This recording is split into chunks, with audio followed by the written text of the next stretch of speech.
Hi there, this is Chris, and I am cooking a bratwurst in a bowl dinner right now in my quick cooker.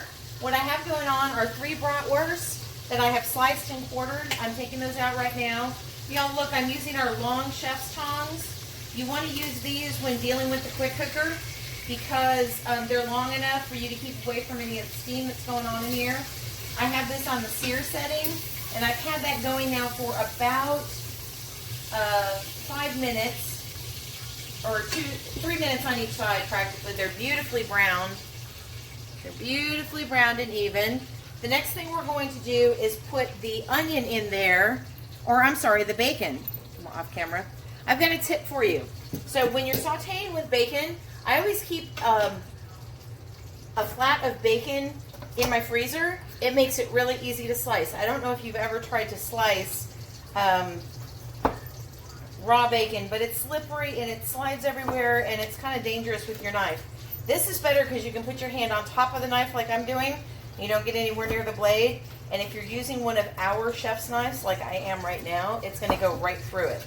So I can cut it in half a little bit to further them down. But this was about a quarter slab of bacon left. So I'm figuring it's at about 4 slices of bacon. That's going to take a little longer to sear in there than, not a lot, but just a little bit longer to sear in there than it would if it was not frozen. But it's well worth it because it's so much easier to slice. Now what I'm going to be doing is using our brand new steamer baskets. So I've got the large one here with a pound of quartered red potatoes in it. You don't ever want to overshoot the recipe too much when using the steamer baskets or the accessories that go with the quick cooker because they've been tried and true to fit. And if I had more potatoes in there than this, my baskets wouldn't fit flush and it wouldn't fit in the steamer basket. I mean, it wouldn't fit in the quick cooker. This is about a cup of sliced carrots. I'm going to put those right on top of the potatoes. I used baby carrots, but you can use fresh carrots. I mean, regular carrots that you peel. And I just cut them into like 1/2-inch medallions. So there's some more. And as you can see, this basket is going to fit right on top very nicely. If it's not perfect, it'll jiggle shut. And we're going to put the cooked bratwurst right in the small side of the basket, okay? So I'm going to continue with my bacon, and then I'm going to add some onion. Oh, and what I'm going to add, I'll do for you right now before I do it, before I close. I'll show you this handy dandy measure-all cup, okay? So it's got 2 sides. You can do liquids on this side, or you can do liquids and solids on this side. You pull it down to where you want. So this says 1/4 cup right there. I got it on the 1/4 cup line. I need 1/4 cup of mustard. So I'm going to fill it to the top with mustard. And then I have 1/4 cup, right? But rather than having to get it out of here and dirty another bowl or another cup, let me get back down to my 1/4 cup. There, got 1/4 cup. All I have to do now is drop it because now I need 1/2 cup of beer. So I'm going to drop what's 1/4 cup and 1/2 cup for my math students. It's 3/4 of a cup. So now drop it down to 3/4 of a cup and fill it up with beer. So I'm going to continue to make my sauce that's going to go in. And it's all going to be sitting here waiting to go. I'm also going to add to that 1 teaspoon of this apple cider vinegar and 3 garlic cloves that I'm going to crush with my garlic press. Okay, I'll keep going. Maybe I'll add another video, but I'll definitely show you the final product. I've got 1/4 cup of stone ground mustard and 1/2 cup of Shinerbach beer. Any beer will do. Notice you just push it in there and plunge it out, and it all comes out perfectly clean. There's nothing up top. Well, obviously, you got to wash it. And then we are going to put 1 tablespoon of vinegar. Hey, check this out. I don't know if you know this about our tablespoons, but if I wasn't ready to put this in and I was like, oh my gosh, I've already poured my tablespoon, I can just set it down. It sits straight up and it won't spill. I think that's super cool. But anyway, I am ready for it. So in we go in the pool. Vinegar is always a good additive. Now let's take the garlic, skin and all, put it in this garlic press and press it right in there. I've got this little tool here that you can scrape it off with. Ooh, that starts to smell good right away. And look, the paper is right in there. It's just right there. You can go in here with this tool and take it out. and put another one in and do it again. I'm putting 3 cloves of garlic. I'm gonna tear this apart.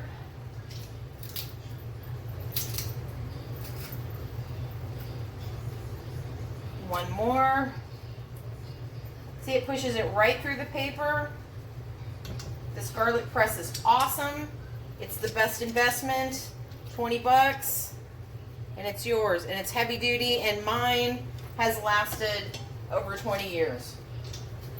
So that's not bad. $1 a year and then some. It's still going strong. Okay. So we'll put that aside and we'll deal with it in a minute. I'll stir that up real good. And then we are going to add, woo, there's some flavor in there. Now, anytime you cook with a pressure cooker, you've got to have some moisture in it. All right, so I've got a pound of quartered red potatoes in here and about a cup of sliced baby carrots. I went ahead and seasoned some with salt and pepper. All right, that's my large steamer basket. Inside the large steamer basket, I'm going to put the smaller steamer basket, and that's got the bratwurst in it. That just means the sear setting is done. So I'm going to put these right in here. They've got lids to come out, so I'll be able to take them out. Of course, I'm going to want to use a hot pan with that. So I just set it right in there. Let me grab my lid. One moment.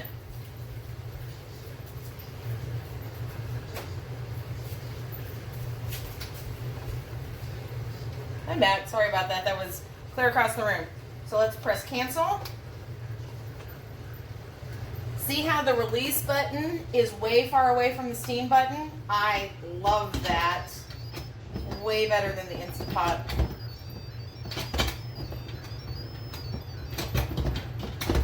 And of course, I'm having trouble. There it is. It sings to you when you got it on, right? It's closed. So now I am going to hit the steam setting. So I'm going to move this to steam, which is right here. Then I'm going to hit time. And I'm going to drop the time down to 3 minutes. All those vegetables are going to be cooked in 3 minutes. And I'm going to hit start and walk away. Now these circles right here tell me that it's coming up to pressure. These lines right here telling me I'm on a pressure setting. So it's going to take a minute to come up to pressure. If you ever hear steam coming out of here while it's coming up to pressure, come look at it and make sure that's down tight. You might have to hit that button once or twice.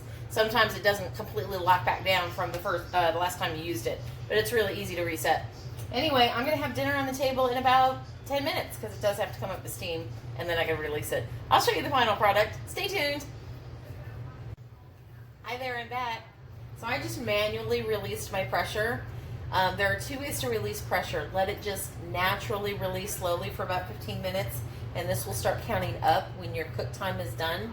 It counts down while your cook time is cooking, and then it counts back up. It's been in here for 3 minutes. It took 2 minutes to steam off manually, and manually means I press this button and let the steam rise. Notice my cabinets are right here, but I move it away from my cabinets because you don't want your paint peeling when all that steam comes off. So let's see what we got in here. Open it up. Set this over here.